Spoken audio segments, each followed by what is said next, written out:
Efésios capítulo 1.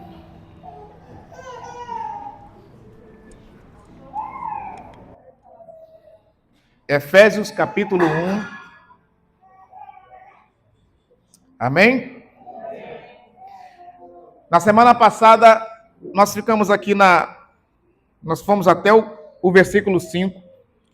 Deixa eu trazer uma recapitulação aqui da introdução que foi feita, onde diz lá no versículo 1, Paulo, apóstolo, e nós estudamos por que ele se apresenta primeiramente dizendo o seu nome, ao invés do título, porque hoje, quando nós conhecemos as pessoas, elas primeiro apresentam o título. Eu sou o pastor fulano de tal, eu sou o apóstolo fulano de tal.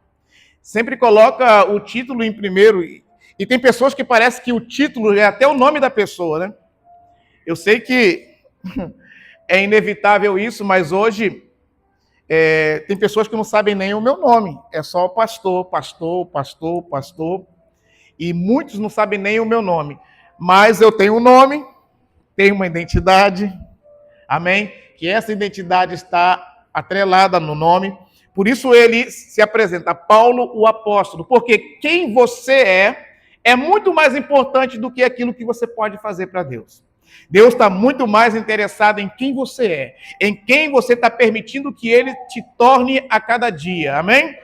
E Deus está a cada dia te tornando semelhante à imagem de Jesus. Nós vimos o exemplo também, quando Deus recebe a Abel e a sua oferta e rejeita Caim e a sua oferta. Porque sempre o ofertante é muito mais importante do que a sua oferta. Não adianta fazer a coisa certa de maneira errada. Quando Jesus disse assim, se você trouxer a sua oferta no altar e te lembrares que tem alguma coisa contra o teu irmão, deixa a oferta no altar, volta e reconcilia-te com o teu irmão. Reconcilia-te depressa enquanto estás com o teu irmão no caminho. Amém? Glória a Deus. Então não adianta fazer a coisa certa de maneira errada. Deus está muito mais interessado em você do que aquilo que você possa fazer para Ele. Jesus escolheu os seus 12 discípulos para estar com Ele. Ele primeiro chamou para si os seus 12 discípulos. E depois, Ele pagou a missão. Porque é inevitável você estar alinhado com Ele e não querer fazer nada para Ele. Então a missão é consequência. Amém? Glória a Deus. E nós também vimos que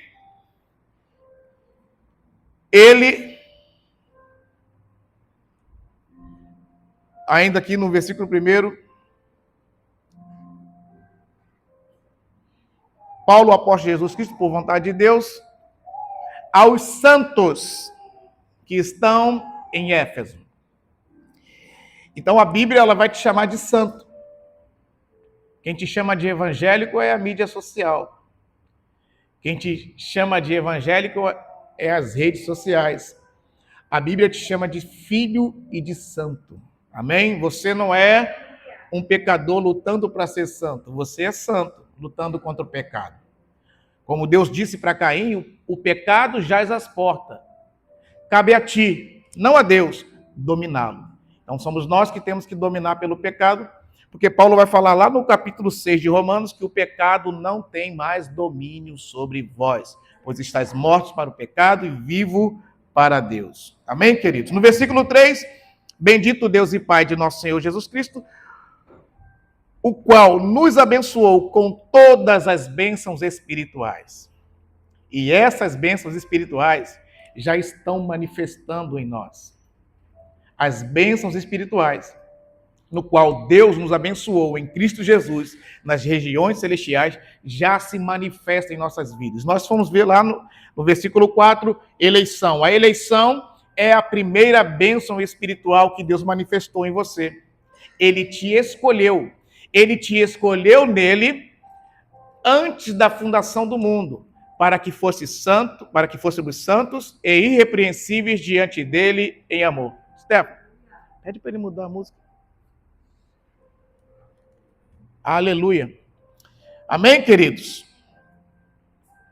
Então, a eleição, a sua escolha é uma bênção espiritual. Deus não te escolheu aleatoriamente. Ele te predestinou. No versículo 5, ele te predestinou. Ele nos predestinou para filhos de adoção. Amém? Nos predestinou para ele, para a adoção de filhos ou para filhos de adoção. Então, a adoção é uma bênção espiritual. Deus te adotou como filho. E essa adoção de Deus sobre as nossas vidas nos dá a legitimidade de filhos. Nós somos filhos legítimos, com direito à herança e à coherança. Herdeiros de Deus e co-herdeiros com Cristo. Amém? E no versículo 4... Perdão, no versículo 5 e agora no versículo 6. E nós vamos começar a matéria nova hoje, agora, no versículo 6. Versículo 6. Para louvor da glória da sua graça, que ele nos concedeu gratuitamente no amado. Perdão, eu estou lendo aqui numa outra versão, mas eu vou ler aqui na versão que todos vocês estão lendo aqui. Amém? Vou ler aqui, nessa mesma versão. Para louvor da glória da sua graça, pelo qual nos fez agradáveis a si no amado, em quem temos a redenção pelo seu sangue, a remissão das ofensas, segundo as riquezas da sua graça, que ele fez abundar para conosco em toda sabedoria e prudência, descobrindo-nos o mistério da sua vontade, segundo o seu beneplácito, que propusera em si mesmo. Amém? Olha o versículo 9, descobrindo-nos o mistério da sua vontade. Essa palavra descobrir é revelar. Então, Deus já nos revelou o mistério da sua vontade. Se o mistério é revelado, ele não é mais mistério. Quando o mistério não é revelado, ele continua sendo mistério. Mas se Deus já nos descobriu, já nos revelou o mistério da sua vontade, segundo o seu beneplácito, segundo o seu bom prazer. Cristo, ele era um mistério escondido até mesmo dos anjos. Só que Cristo não é mais um mistério escondido para nós. Paulo, falando aos Colossenses, ele vai dizer que o mistério que esteve oculto em todas as gerações, em todas as épocas, em todos os tempos, que Deus quis fazer conhecer esse mistério a nós, que é Cristo em vós, a esperança da glória. Então Deus nos revelou o mistério da sua vontade, pelo seu bom prazer. Deixa eu dizer algo para você, Deus tem um bom prazer em você. Vou falar de novo, porque eu só escutei alguns 3 glória a Deus e alguns amém. Deus tem um bom prazer em você. Deus criou o dia 1, o primeiro dia, e terminou de criar o primeiro dia, Deus viu que era bom. Deus terminou a criação do segundo dia, Deus viu que era do terceiro dia, Deus viu que era do quarto dia, Deus viu que era do quinto dia, Deus viu que era do sexto dia, Deus viu que era muito bom. Não é pegadinha, não. Você tem que ler para prestar atenção no que você está lendo. No sexto dia, quando Deus acabou de criar, ele viu que era muito bom. E quem foi criado no sexto dia? O homem. Então, para você para Deus é muito bom. Você para Deus é o bom prazer de Deus. Amém? Viu como custa ficar longe dele? Viu como custa ficar longe de Deus? Porque quem fica longe de Deus deixa de desfrutar disso, desse amor que é dispensado por nós, desse amor que excede todo o nosso entendimento. Então Deus já nos descobriu o mistério, ele já nos revelou o mistério da sua vontade. Qual é o mistério da sua vontade? Cristo em vós, a esperança da glória. Qual é o mistério da sua vontade? Romanos 8, 29. Os que dantes conheceu, também os predestinou para ser conforme. Então, o mistério da sua vontade é revelar Cristo em nós, nos fazer conforme o Filho, conforme a imagem de Jesus, da mesma forma, da mesma essência de Jesus. Uma família de muitos filhos semelhantes a Jesus.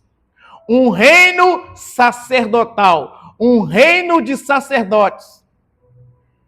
Amém ou não amém? Amém. Gente do céu. Isso não te empolga, não? Amém. Aleluia, aleluia. Glória a Deus. Eu esperava ver uma reação melhor, viu? O que Deus ocultou, o que Deus escondeu dos anjos, Ele revelou para você. Muitos dos que viveram antes de nós, muitos dos patriarcas quiseram ter a revelação completa. Mas aprove a Deus, obrigado, aprove a Deus revelar a nós, fazer de nós os seus filhos. Amém? E eu quero me ater nessa palavra graça, que está no versículo 6, que diz: para louvor da sua graça, pelo qual nos fez agradáveis a si no amado. Amado é Jesus. No 7 também, em quem temos a redenção pelo seu sangue, a remissão das ofensas segundo a riqueza da sua graça. Amém, queridos?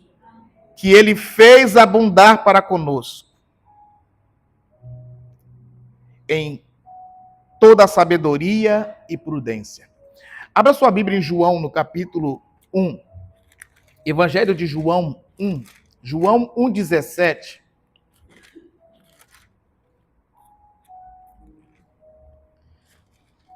João 1,17.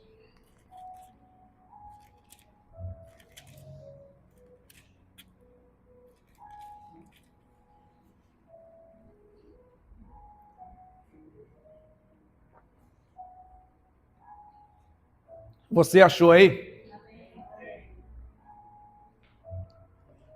Diz assim o texto: porque a lei foi dada por Moisés, mas a graça e a verdade vieram por Jesus Cristo. A lei foi dada por Moisés, por intermédio de Moisés, naquelas tábuas de pedra. Mas a graça, João está dizendo, a graça e a verdade vieram por Jesus. Então a graça, ela já existia muito antes da lei. A graça já existia muito antes dos patriarcas. A graça já existia com Deus na eternidade.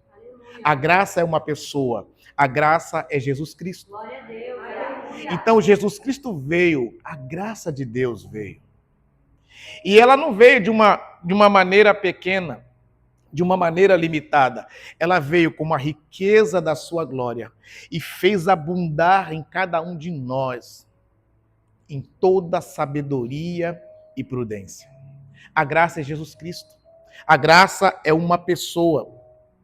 Presta atenção. Por isso que Jesus vai dizer assim: eu sou o caminho, a verdade e a vida. Jesus, ele é o caminho. Jesus, ele é a verdade. Jesus, ele é a vida.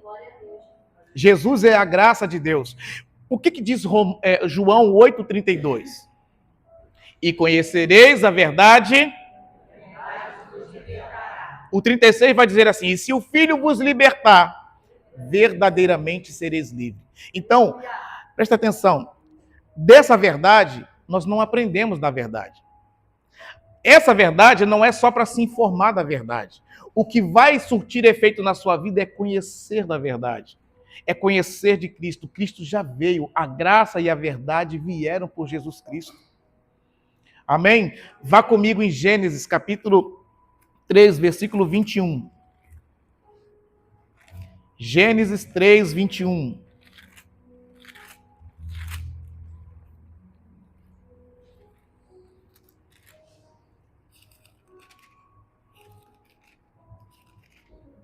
Gênesis 3, 21. Você achou aí?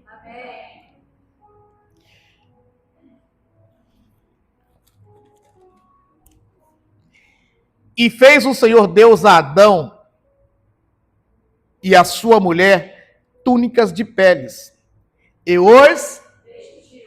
fez o Senhor Deus a Adão e a sua mulher túnicas de peles e os vestiu. Aqui está a forma mais arcaica da ceia. O que é a ceia? A ceia é um inocente imolado, sangue inocente derramado para, no caso de Gênesis 3, 21, cobrir o pecado alheio. O que Jesus é para nós? Jesus é o inocente que foi imolado, o sangue do inocente que foi derramado, agora não mais para cobrir, mas para tirar o pecado do mundo. Então, Gênesis 3, 21 é a forma mais arcaica da ceia. Alguém teve que ser imolado, o sangue inocente teve que ser derramado, para Deus cobrir agora o homem e a sua mulher. O texto vai dizer que Deus vinha toda a viração do dia a ter com Adão. Sim ou não? Toda a viração do dia. E a viração do dia dá para a tardezinha. Vamos dizer assim, de 4 até as 6 da tarde. A viração do dia. No calendário bíblico, o dia começa às 18 horas. Então, Deus vinha toda a tardezinha ter com Adão. Era costume. Era de plástico. Sempre Deus vinha. Deus nunca deixava de vir. Só que nesse dia, Deus veio e ele não teve uma surpresa. Na verdade, quem teve uma surpresa foi o homem. Porque Deus entrou novamente no jardim e procurou por Adão. Mas não numa geografia, não escondido atrás de uma árvore, porque foi a primeira vez que Adão teve que ouvir a voz de Deus audivelmente. Eles se comunicavam de uma forma plena, mas desta vez Deus teve que liberar a sua palavra para ir atrás do Adão, que estava agora separado de Deus. E quando Adão ouve a voz de Deus, que Deus pergunta: Adão, onde estás? Adão vai responder: eu ouvi a tua voz ecoar pelo jardim, tive medo e me escondi porque estava nu. E Deus pergunta para ele: quem te disse que estava nu? Por acaso comeu da fruta que eu disse para que você não comesse? E você sabe o que aconteceu ali na história. Adão cozeu ou preparou para si folha de figueira para cobrir a sua nudez, tanto a dele como a da sua mulher. Só que foi até esse momento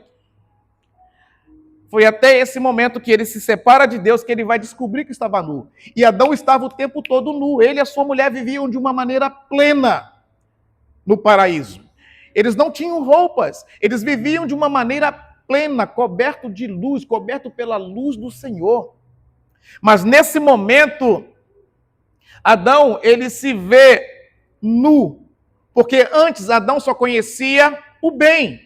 E agora, quando ele desobedece a Deus, ele passou a ser também conhecedor do mal. Então, antes, podemos dizer que Adão vivia numa plena inocência. Tanto ele como a sua mulher não se envergonhavam um do outro. Mas quando eles, a partir do momento que eles conheceram o mal, eles agora sentiram vergonhas um do outro. Então, Adão, como era inteligente, né? De certa forma ele era inteligente, muito inteligente, vivia de uma maneira plena. Adão colocou nome em todos os animais. Adão era o governante dessa terra. Toda a autoridade de Deus estava representada em Adão para todas as coisas, para toda a criação. Então agora Adão, ele conheceu o mal. Então ele teve vergonha. E ele tentou resolver esse problema como? Cobrindo ele e a sua mulher. Para ele e a mulher, o problema estava resolvido. O negócio foi quando Deus veio.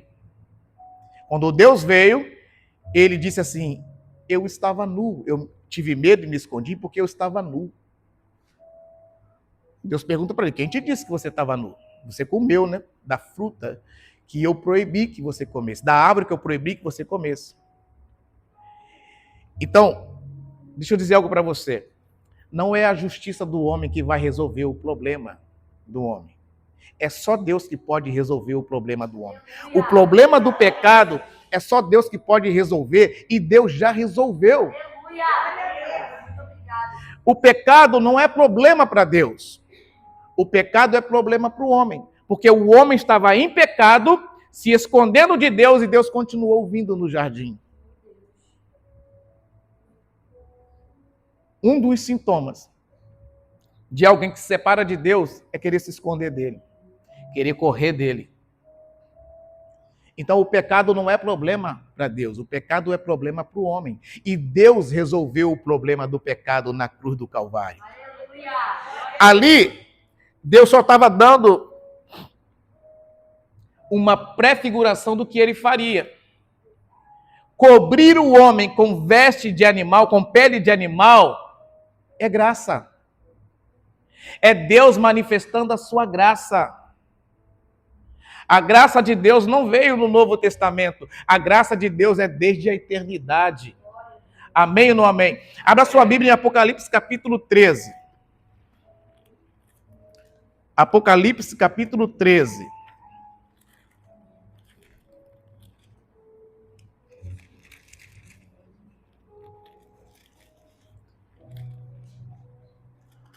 Versículo 8.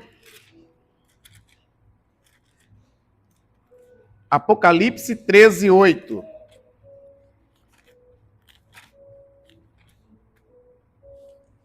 Amém?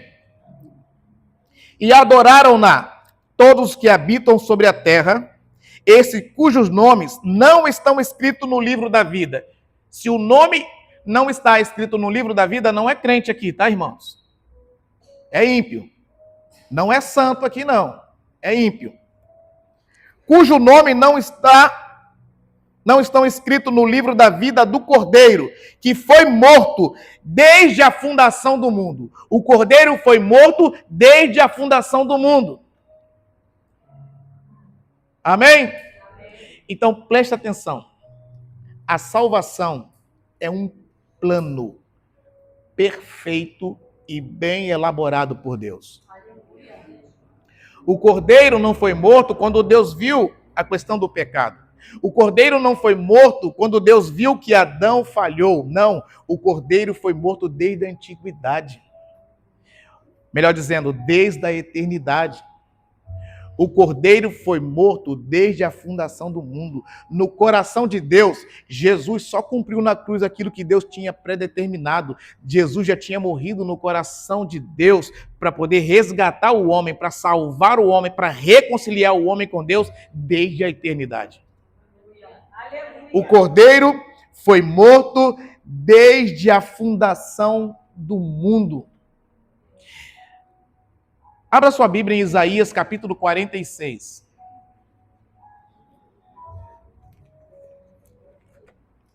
Isaías 46.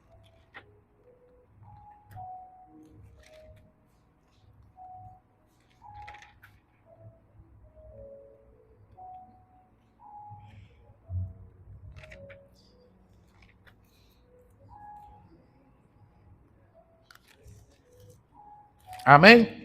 Versículo 9. Lembrai-vos das coisas passadas, desde a antiguidade, que eu sou Deus e não há outro Deus, não há outro semelhante a mim, que anuncio o fim desde o princípio, que anuncio o fim desde o princípio. O Cordeiro foi morto desde a fundação do mundo. Deus estava anunciando já no princípio o que ainda iria acontecer. Aleluia. Amém? Amém? Que anuncia o fim desde o princípio. E desde a antiguidade, as coisas que ainda não sucederam. Que digo, o meu conselho será firme e farei toda a minha vontade. Por isso que Jesus obedeceu, porque a vontade de Deus, ela é estabelecida. A vontade de Deus é perfeita. A vontade de Deus não pode ser frustrada. Não pode ser frustrada. O que o nosso irmão Jó vai dizer? Eu sei que nenhum dos seus planos podem ser frustrados. Aleluia!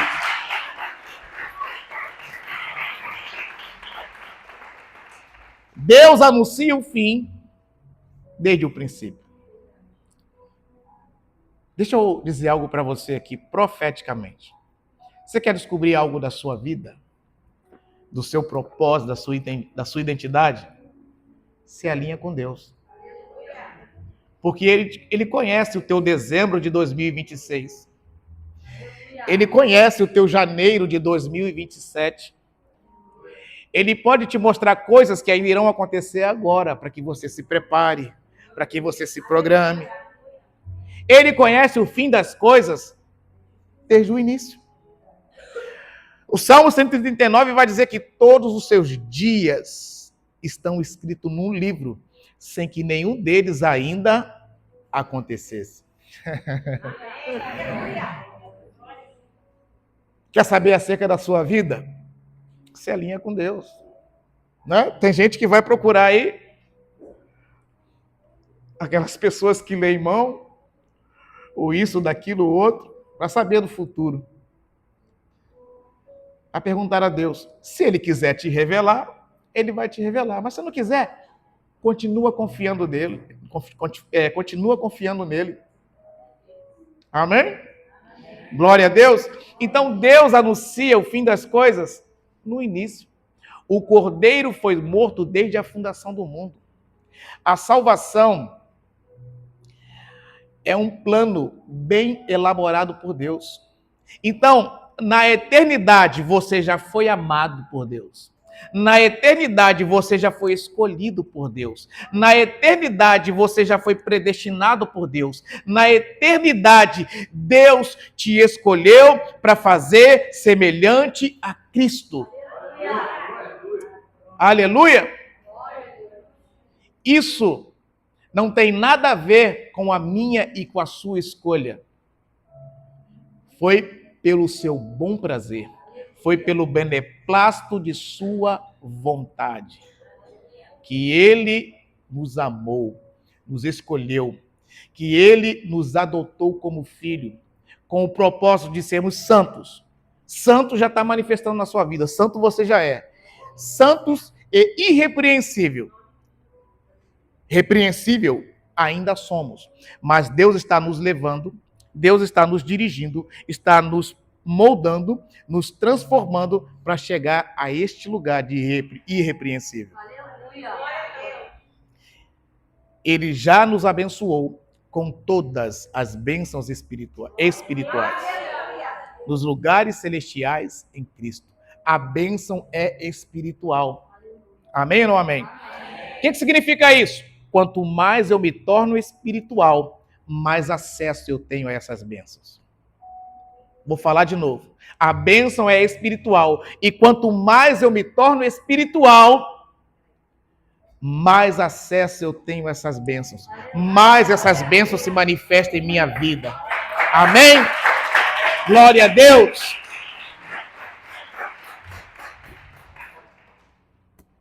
Eu vou encerrar por aqui hoje. Pode encerrar.